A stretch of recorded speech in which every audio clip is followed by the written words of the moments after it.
Hello दोस्तों, नमस्कार। Welcome to exam master channel. और आप सब के लिए यूपी टेट की तैयारी के लिए हम लोग लेकर के आए हैं बिना किसी मेहनत के आपको एक साथ एक जगह सटीक तैयारी के लिए यूपी टेट के अब तक के सभी पेपर का हल आपको इस वीडियो में देखने को मिल जाएगा। तो धैर्य से देखिएगा और ईमानदारी से तैयार कर लीजिएगा इन सारे प्रश्नों को, क्योंकि 5% प्रश्न लगभग रिपीट होते हैं। आप खुद देखेंगे कि 2011 से लेकर के 20 तक में कितने क्वेश्चन रिपीट हो गए हैं उसी सब्जेक्ट के।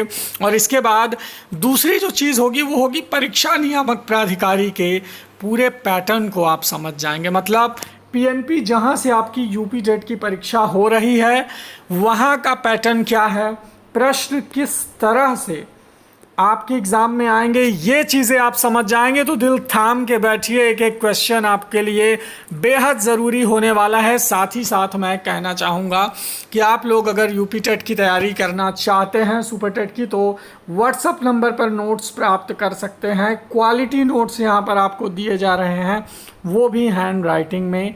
94 52 26 74 92 व्हाट्सएप पे अपना नाम और ज़िला का नाम लिख करके भेजें।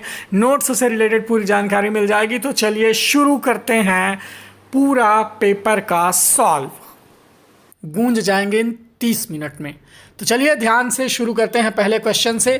कोहलर ये सिद्ध करना चाहता था कि सीखना, क्वेश्चन नंबर 1 यहाँ से, ये 2018 का है, परीक्षा तिथि है 18 नवंबर को, ये पेपर 2018 में हुआ था।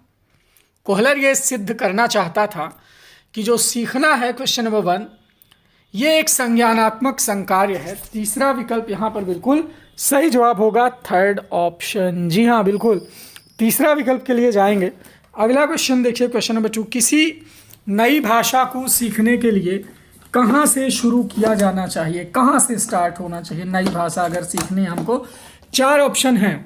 इसका जो सही जवाब था दोस्तों वो था क्वेश्चन नंबर 2 में अक्षर शब्द के मध्य साहचर्य से, वाक्यों के निर्माण से, शब्दों के निर्माण से। तो दूसरा में सही जवाब था पहला विकल्प, अक्षर और शब्दों के मध्य साहचर्य से। फर्स्ट ऑप्शन सही था। समावेशी कक्षा में किस प्रकार के छात्र शामिल होते हैं। जी हाँ, जो इंक्लूसिव एजुकेशन है इसमें किस प्रकार के छात्रों को शामिल किया जाता है, तो सामान्य के साथ साथ विशिष्ट छात्रों को भी। क्या दूसरा विकल्प यहाँ पर सही होगा? बिल्कुल आंसर की के हिसाब से।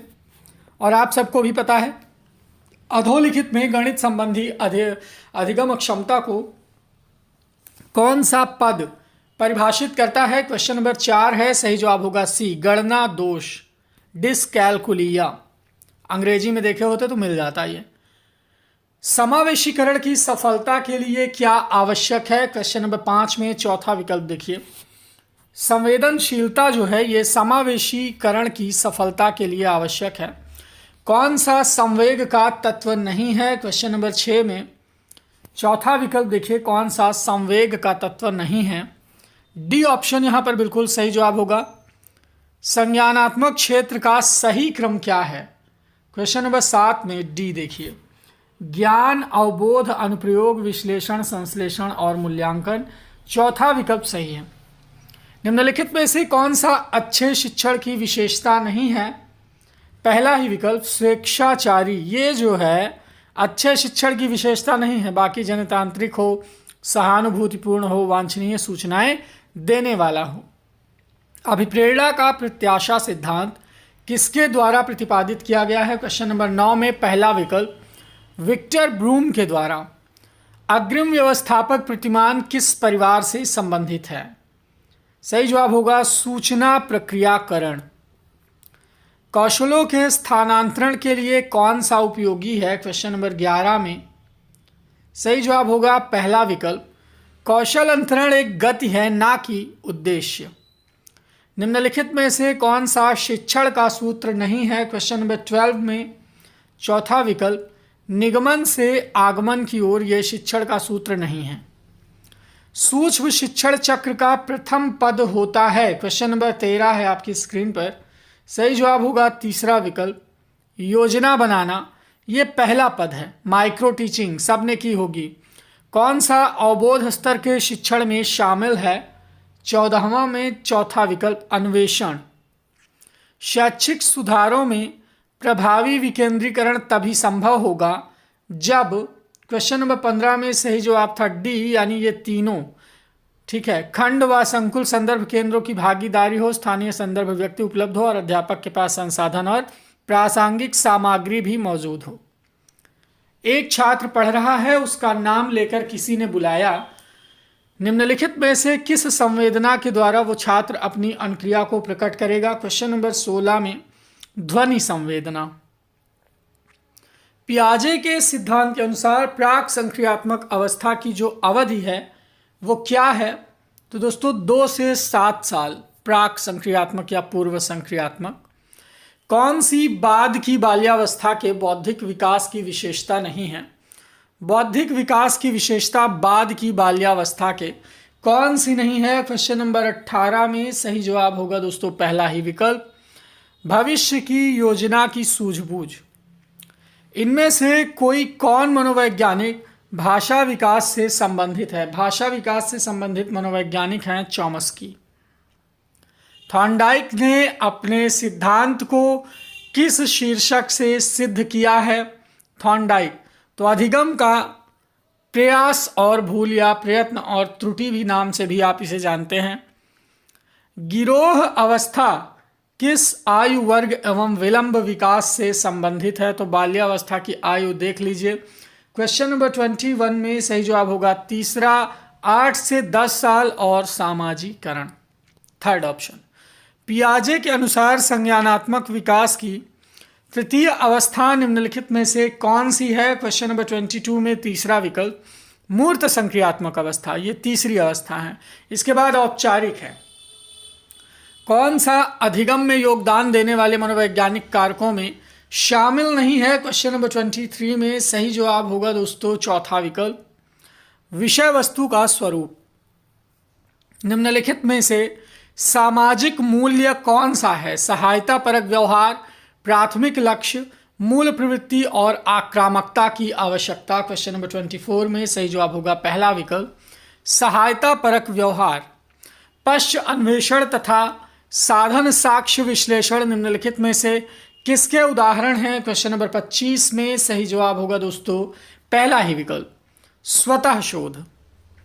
सीखने के वक्र अभ्यास के द्वारा सीखने की मात्रा, गति और प्रगति की सीमा को ग्राफ पर प्रदर्शित करते हैं। ये किसने कहा है? तो ये कथन है दोस्तों, मैं आपको बता दूं क्वेश्चन नंबर 26 में गेट्स और अन्य का है और इसमें कोई भी विकल्प सही नहीं था। ठीक है, ये कथन था गेट्स और अन्य का, ऑप्शन में वो थे ही नहीं। निम्नलिखित में से कौन सा थॉर्नडाइक के अधिगम के प्राथमिक नियमों में शामिल नहीं है? 27 सही जवाब होगा पहला विकल्प, साहचर्यात्मक स्थानांतरण का नियम। अनुकूलित अनुक्रिया सिद्धांत किसके अनुकूलन पर बल देता है? क्वेश्चन नंबर 28 बी ऑप्शन, व्यवहार पर। क्रिया प्रसूत अनुबंधन का दूसरा नाम क्या है? यह क्वेश्चन बड़ा प्रचलित था, याद रखना, नैमित्तिक अनुबंधन। कौन सी अधिगम की एक विशेषता नहीं है? क्वेश्चन नंबर 30 में सही जवाब होगा पहला ही, अधिगम का अवलोकन प्रत्यक्ष रूप से किया जा सकता है। ये अधिगम की एक विशेषता नहीं है। अब चलिए 2017 का पेपर देखिए जो कि 15 अक्टूबर को हुआ था 2017 में। उसी समय एग्ज़ाम मास्टर चैनल बना था, मुझे याद है। निम्नलिखित में से कौन सा अधिगम के पठार का कारण नहीं है? तो दोस्तों अधिगम के पठार का कारण निम्नलिखित में से कौन सा नहीं है? सही जवाब होगा विद्यालय का असहयोग। अधिगम अनुभव और प्रशिक्षण के परिणाम स्वरूप व्यवहार में परिवर्तन है, ये किसका कथन है? गेट्स और अन्य का। स्टैनफोर्ड बिने परीक्षण मापन करता है किसका? बुद्धि का। ठीक है, अंतर्मुखी व्यक्तित्व एवं बहिर्मुखी व्यक्तित्व का वर्गीकरण किसने किया है? अंतर्मुखी व्यक्तित्व और बहिर्मुखी व्यक्तित्व का वर्गीकरण करने वाले मनोवैज्ञानिक हैं क्वेश्चन नंबर 4 में युंग। बच्चों के सामाजिक विकास को प्रभावित करने वाले कारक कौन से हैं? क्वेश्चन नंबर 5 में सही जवाब होगा सामाजिक परिवेश जन्य तत्व। निम्नलिखित में से कौन सा शारीरिक विकास का एक प्रमुख नियम है? दूसरा विकल्प देखिए, अनियमित विकास का नियम, ये शारीरिक विकास का एक प्रमुख नियम है। निम्नलिखित में से कौन सा विकास का सिद्धांत नहीं है? सही जवाब होगा पहला ही विकल्प, अनुकूलित प्रत्यावर्तन का सिद्धांत। विकास के परिणाम स्वरूप नवीन विशेषताएं और नई योग्यताएं प्रकट होती हैं, ये किसने कथन दिया है? तो दोस्तों सही जवाब होगा हरलॉक, ये लेडी हैं। मूल प्रवृत्तियों को 14 प्रकार से किसने वर्गीकृत किया है? मैकडूगल। किसी दूसरी वस्तु की अपेक्षा एक वस्तु पर चेतना का केंद्रीकरण अवधान है, ये किसका कथन है? क्वेश्चन नंबर 10 में सही जवाब होगा दोस्तों पहला ही विकल्प, डम्बविल। कौन सा सीखने के मुख्य नियमों में शामिल नहीं है? क्वेश्चन नंबर 11 में सही जवाब होगा बहु अनुक्रिया का नियम। 12 वर्ष से 16 वर्ष के बच्चों के लिए हिंदी में डॉक्टर एस जलोटा ने कौन सा परीक्षण प्रतिपादित किया है? बीएड बीटीसी के समय आपने इसको किया भी होगा। सही जवाब होगा साधारण मानसिक योग्यता परीक्षण। क्वेश्चन नंबर 12 में दूसरा विकल्प। बुद्धि के द्विकारक सिद्धांत का प्रतिपादन किसने किया? क्वेश्चन नंबर 13 में सही जवाब होगा स्पीयरमैन का द्विकारक, एस कारक और जी कारक, जनरल और स्पेशल। कौन सा युग्म सही नहीं है? तो 3 युग्म सही हैं, केवल एक युग्म गलत होगा और वो होगा चौथा गलत है। ठीक है, मतलब ये सही नहीं है, तो चौथे के लिए जाएंगे। इनमें से किसका नाम सुजनन शास्त्र के पिता से जुड़ा हुआ है? सुजनन शास्त्र के पिता से नाम जुड़ा हुआ है गाल्टन का। ग्रंथियों के आधार पर व्यक्तित्व के विभिन्न प्रकारों की चर्चा किसने की है? काफ़ी विवादित क्वेश्चन था और इस पर कॉमन नंबर भी मिला था।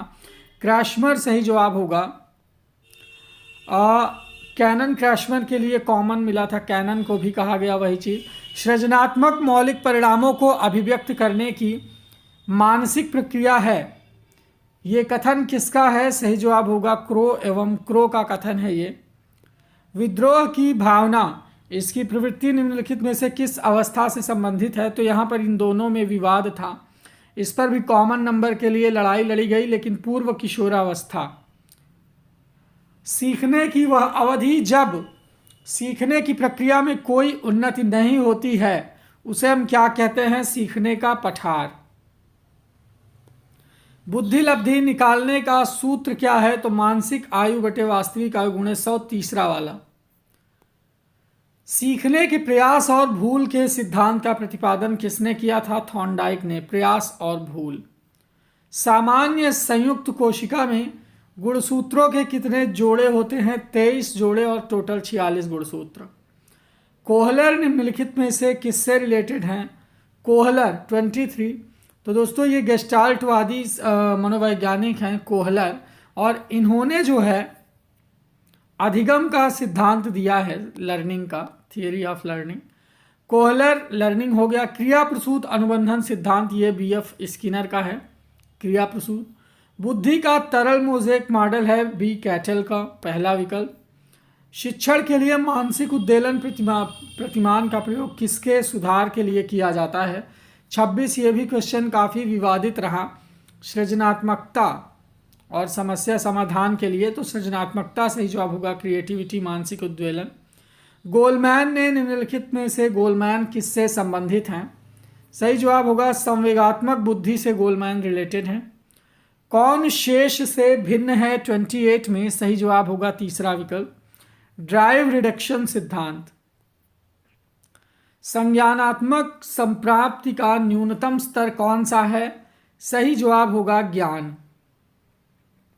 एक बालक जो साइकिल चलाना जानता है, मोटर बाइक चलाना सीख रहा है, ये उदाहरण किसका होगा? सही जवाब होगा ऊर्ध्व अधिगम अंतरण का।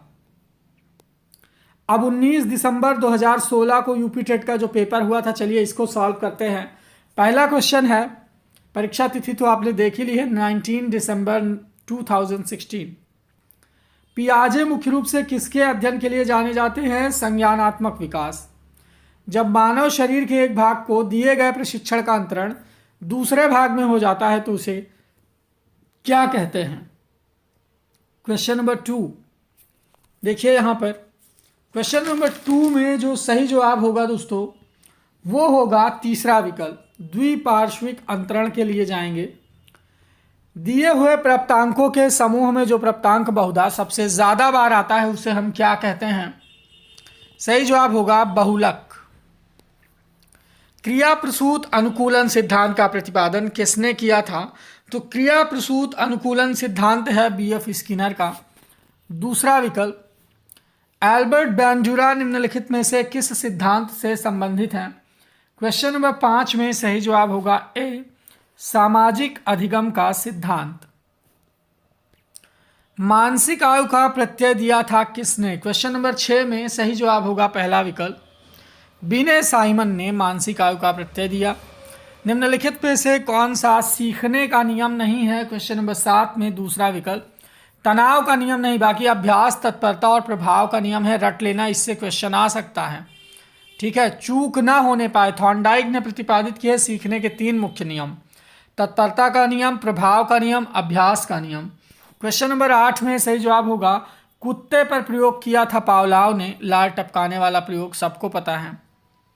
सूझ के द्वारा सीखने का सिद्धांत है कोहलर का, जो सुल्तान नामक चिंपैंजी पर हुआ था। कार्य को आरंभ करने, जारी रखने और नियमित करने की प्रक्रिया को हम प्रेरणा यानी मोटिवेशन के नाम से जानते हैं। 10 में पहला विकल्प। विस्मृति को कम करने का उपाय क्या है? क्वेश्चन नंबर 11 है आपकी स्क्रीन पर। तो दोस्तों पाठ की पुनरावृत्ति ये विस्मृति को कम करती है। क्रोध भय प्रकार हैं, अभिप्रेरणा, संवेग, परिकल्पना, मूल प्रवृत्ति के। क्वेश्चन नंबर 12 में सही जवाब होगा दोस्तों संवेग हैं ये, क्रोध वगैरह। ठीक है, क्रोध का संवेग, भय का संवेग। दूसरे व्यक्ति के बाह्य व्यवहार की नकल करना अनुकरण कहलाता है। यदि पूर्व ज्ञान व अनुभव नए प्रकार के सीखने में सहायता करते हैं तो हम उसे क्या कहते हैं? क्वेश्चन नंबर 14 में दूसरा विकल्प, सकारात्मक प्रशिक्षण स्थानांतरण। सीखी हुई बात को स्मरण रखने या पुनः स्मरण करने की असफलता को क्या कहा जाता है? क्वेश्चन नंबर 15 में सही जवाब होगा दोस्तों तीसरा विकल्प, विस्मृति। ठीक है, विस्मृति। चर्मन के अनुसार 90 बुद्धि लब्धि का बालक माना जाता है। मंद बुद्धि, सामान्य बुद्धि, श्रेष्ठ बुद्धि या क्षीण बुद्धि। क्वेश्चन नंबर 16 में दूसरा विकल्प देखिए, सामान्य बुद्धि माना जाता है। हल का सिद्धांत निम्नलिखित में से किसकी व्याख्या करता है? क्वेश्चन नंबर 17 में सही जवाब होगा डी, किशोरावस्था की। मानव व्यक्तित्व के मनोलैंगिक विकास को निम्नलिखित में से किसने महत्व दिया था? क्वेश्चन नंबर 18 है आपकी स्क्रीन पर। सही जवाब होगा सिगमंड फ्रायड। मनोलैंगिक विकास सिगमंड फ्रायड का है। साइको एनालिटिक थियरी भी इन्हीं का है। इड, ईगो, सुपर ईगो का कॉन्सेप्ट भी इन्हीं का है। मनोविज्ञान की प्रथम प्रयोगशाला को किसने स्थापित किया था? विलियम वुंट ने। गेस्टाल्ट मनोविज्ञान की आधारशिला किसने रखी? क्वेश्चन नंबर 20 में सही जवाब होगा दोस्तों मैक्स वर्दिमर। संघनन सिद्धांत निम्नलिखित में से किससे संबंधित है? 21 में सही जवाब होगा स्मृति से, तीसरा विकल्प। रट लीजिए इनको। क्षेत्र सिद्धांत निम्नलिखित में से किस वर्ग का सिद्धांत है? व्यवहारवादी, संरचनावादी, मनोविश्लेषण या गेस्टाल्टवादी। क्वेश्चन नंबर 22 में सही जवाब होगा डी, गेस्टाल्टवादी। ये क्षेत्र का सिद्धांत है। बैटरी, ठीक है, बैटरी का प्रयोग निम्नलिखित में से किसके मापन के लिए किया जाता है? 23 में बुद्धि के मापन के लिए। भाटिया बैटरी है ना। अभिक्रमायोजित अधिगम का प्रत्यय किसने दिया है? सही जवाब होगा बीएफ स्किनर ने। अभिक्रमायोजित अधिगम। व्यवहारिक क्षमताओं में वो सापेक्ष अस्थायी परिवर्तन जो कि प्रचलित अभ्यास का परिणाम होता है उसे हम क्या कहते हैं? सही जवाब होगा दोस्तों पहला ही विकल्प, अधिगम कहा जाता है। व्यवहारिक क्षमताओं में हो गया यह अधिगम। संज्ञान किस बुद्धि के सिद्धांत का हिस्सा है? 26, तीसरा विकल्प, गिलफोर्ड का सिद्धांत। 8 वर्ष के सुधीर की मानसिक आयु 10 वर्ष है, उसकी बुद्धि लब्धि कितनी होगी? 27 में सही जवाब होगा 125। 8 साल का वो है और बुद्धि मानसिक आयु उसकी 10 वर्ष है, तो कर दीजिए मानसिक आयु यानी कितना है 10 और वास्तविक आयु कितनी है 8, गुणे 100 कर दो। ठीक है, अब 100 को जब 10 में गुणा करोगे तो आ गया 1000। 1000 में जब 8 से भाग दोगे तो उत्तर आ जाएगा आपका कितना? बताइए, 125 आएगा या नहीं आएगा? संवेग का कौन सा सिद्धांत इस विचार को मानता है? संवेगात्मक अनुभव संवेगात्मक व्यवहार पर आधारित है। 28 में सही जवाब होगा हाइपोटोलिसिक सिद्धांत। किसी इच्छा या आवश्यकता में रुकावट पड़ने पर उससे उत्पन्न होने वाला सांवेगिक तनाव क्या कहलाता है? 29 में दूसरा विकल्प देखिए, कुंठा। कोहलबर्ग का सिद्धांत निम्नलिखित में से किस विकास से संबंधित है? क्वेश्चन नंबर 30 में तीसरा विकल्प, नैतिक विकास। कोहलबर्ग ने नैतिक विकास के 3 स्तर पर 6 चरण बताए हैं, है ना? या 3 चरण में 6 स्तर बताए हैं। 2-2 स्तर हैं प्रत्येक चरण के एक्चुअली। ठीक है, इसके बाद देखिए 2016 2 फरवरी को यूपी टेट का पेपर हुआ था। वह मापनी जिसके अंतराल के समस्त गुण के साथ परम शून्य हो कहलाता है। क्वेश्चन नंबर 1 सही जवाब होगा डी ऑप्शन, अनुपात मापनी, चौथा विकल्प। फ्रायड के अनुसार हमारे मूल्यों का आंतरिकीकरण किसमें होता है? क्वेश्चन नंबर 2 सही जवाब होगा दोस्तों पहला विकल्प, इदम। ठीक है, इदम में हमारे मूल्यों का जो आंतरिकीकरण होता है ये इदम में होता है। इदम, अहम, पराहम 3 स्थितियां बताई हैं सिगमंड फ्रायड ने। व्यवहारवादी ने कहा है मुझे नवजात शिशु दे दो, मैं उसे डॉक्टर, वकील, चोर या जो चाहूं बना सकता हूं। किस व्यवहारवादी ने कहा है? बहुत बार ये क्वेश्चन पूछता है। सही जवाब होगा वाटसन। ध्यान आकर्षित होने में किसकी प्रमुख भूमिका होती है? क्वेश्चन नंबर 4 में पहला, उद्दीपन की तीव्रता। अच्छा, यहाँ पर ब्लैंक आपको भरते हुए चलना है। तो प्रेरणा जो है ये छात्र में रुचि उत्पन्न करने की कला है, मोटिवेशन।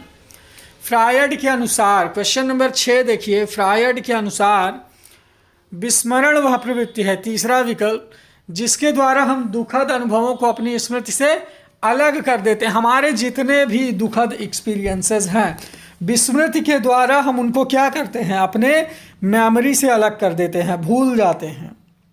SOR ये किसके द्वारा प्रस्तावित किया गया था? क्वेश्चन नंबर 7 में पहला ही विकल्प, वाटसन की है SOR थियरी। ध्यान केंद्रित करने की आंतरिक दशा कौन सी है? रुचि यानी इंटरेस्ट। एक परिस्थिति में अर्जित ज्ञान का दूसरी परिस्थिति में उपयोग करना क्या कहलाता है? क्वेश्चन नंबर 9 में सही जवाब होगा दोस्तों बी ऑप्शन, सीखने में स्थानांतरण। अनुभव द्वारा व्यवहार में परिवर्तन क्या कहलाता है? क्वेश्चन नंबर 10 में दूसरा विकल्प, सीखना। सांख्यिकी में वह रेखा चित्र जिसमें आवृत्तियों को स्तंभों द्वारा प्रदर्शित किया जाता है क्या कहलाता है? क्वेश्चन नंबर 11 में पहला विकल्प, स्तंभ आकृति। विकास की किस अवस्था में बुद्धि का अधिकतम विकास होता है? क्वेश्चन नंबर 12 है आपकी स्क्रीन पर, सही जवाब होगा पहला विकल्प, बाल्यावस्था। तो क्वेश्चन नंबर 12 में जो सही जवाब होगा वो पहला ही विकल्प होगा, बाल्यावस्था। शिशु का अधिकांश व्यवहार आधारित होता है किस पर? क्वेश्चन नंबर 13 में पहला विकल्प, मूल प्रवृत्तियों पर शिशु का अधिकांश व्यवहार आधारित होता है। अंतर्दृष्टि या सूझ के द्वारा सीखने के सिद्धांत में कोहलर ने प्रयोग किया था किस पर? क्वेश्चन नंबर 14 में सही जवाब होगा दोस्तों बी ऑप्शन, वनमानुषों पर, चिंपैंजी, सुल्तान नाम का। यह आवश्यक नहीं कि उच्च बुद्धि लब्धि वाले बच्चे में क्या उच्च होगा? सृजनशीलता, अध्ययन। तो दोस्तों 15 में सही जवाब होगा, जरूरी नहीं कि सृजनशीलता उच्च हो। अधिगम में किसने प्रभाव का नियम दिया? क्वेश्चन नंबर 16 में सही जवाब होगा थॉर्नडाइक ने तत्परता प्रभाव का नियम। ये सब थॉर्नडाइक का सीखने का मुख्य नियम आता है।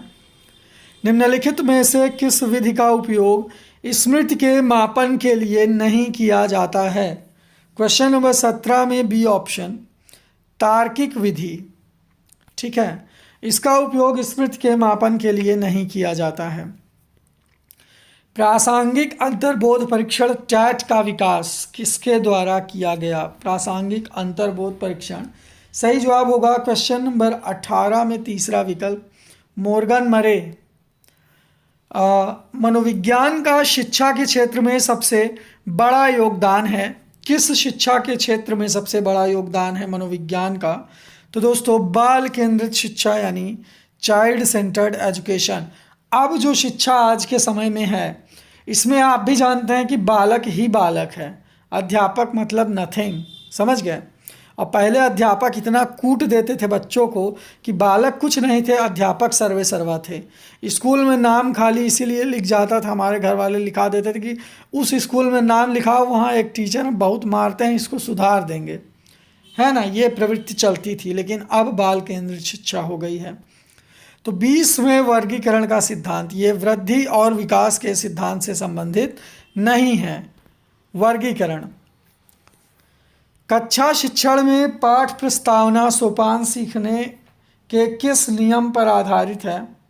कक्षा शिक्षण में जो पाठ प्रस्तावना सोपान है ये सीखने के किस नियम पर आधारित है? 21 में सही जवाब होगा तीसरा विकल्प तत्परता का नियम। संप्रत्यय निर्माण का प्रथम सोपान है 22 में, सही जवाब होगा सी ऑप्शन प्रत्यक्षीकरण। प्रेक्षणात्मक अधिगम संप्रत्यय ये किसके द्वारा दिया गया था? क्वेश्चन नंबर 23 में बेंडूरा, ठीक है। उदाहरण, निरीक्षण, विश्लेषण, वर्गीकरण, नियमीकरण निम्नलिखित में से किस विधि के सोपान हैं? क्वेश्चन नंबर 24 में दूसरा विकल्प आगमन विधि, ठीक है। अवधान के आंतरिक अथवा व्यक्तिनिष्ठ निर्धारक कौन हैं? अवधान के, तो दोस्तों रुचि, लक्ष्य और अभिवृत्ति। बाल मनोविज्ञान का क्षेत्र है क्वेश्चन नंबर 26 गर्भावस्था से किशोरावस्था तक की विशेषताओं का अध्ययन करना। यह है बाल मनोविज्ञान की विशेषताओं का भैया क्षेत्र है, बाल मनोविज्ञान का क्षेत्र। वह अवस्था जो कि माता के 21वें गुणसूत्र के जोड़े से अलग ना हो पाने के कारण होती है, उन्हें हम क्या कहते हैं? 27 में डाउन्स सिंड्रोम। यह 21वां गुणसूत्र का जोड़ा जब अलग नहीं होता तो डाउन सिंड्रोम हो जाता है। कोहलबर्ग के अनुसार किस अवस्था में नैतिकता बाह्य कारकों के द्वारा निर्धारित होती है? 28, तो दोस्तों पूर्व पारंपरिक अवस्था, इसमें जो नैतिकता होती है वो हमेशा बाह्य कारकों पर आधारित होती है। कौन सा एक सही क्रम है? क्वेश्चन नंबर 29 में चौथा वाला, अंडाणु शुक्राणु युग्मनज ब्लास्टोसिस्ट। अंतर्मुखी, बहिर्मुखी तथा उभयमुखी व्यक्तित्व का वर्गीकरण किसके द्वारा किया गया था? क्वेश्चन नंबर 30 में बी ऑप्शन युंग के द्वारा किया गया था। तो दोस्तों फिलहाल ये वीडियो बहुत बड़ा हो रहा है, इस वीडियो में इतना ही। आप लोग भी, और इसका पार्ट 2 आएगा, पार्ट 2 में हम जो आपका 2015, 13 और 11 का है वो पेपर सॉल्व कराएंगे। और बीईओ की तैयारी super TET first level 1 to 5 और super TET second level 6 to 8 और बीईओ का ये 3 नए बैच स्टार्ट हैं। इसके लिए व्हाट्सअप नंबर है, आप सबकी स्क्रीन पर देख सकते हैं आप लोग। और व्हाट्सएप नंबर पर हमें मैसेज करें अपना नेम और डिस्ट्रिक्ट नेम लिख करके और ज्वाइन करें ये तीनों बैच व्हाट्सएप पर, नोट्स, पीडीएफ और लाइव क्लास के लिए, ताकि आपका सिलेक्शन पक्का हो सके। वीडियो को लाइक करें, शेयर करें, चैनल को सब्सक्राइब करें। Thank you so much, bye bye, take care.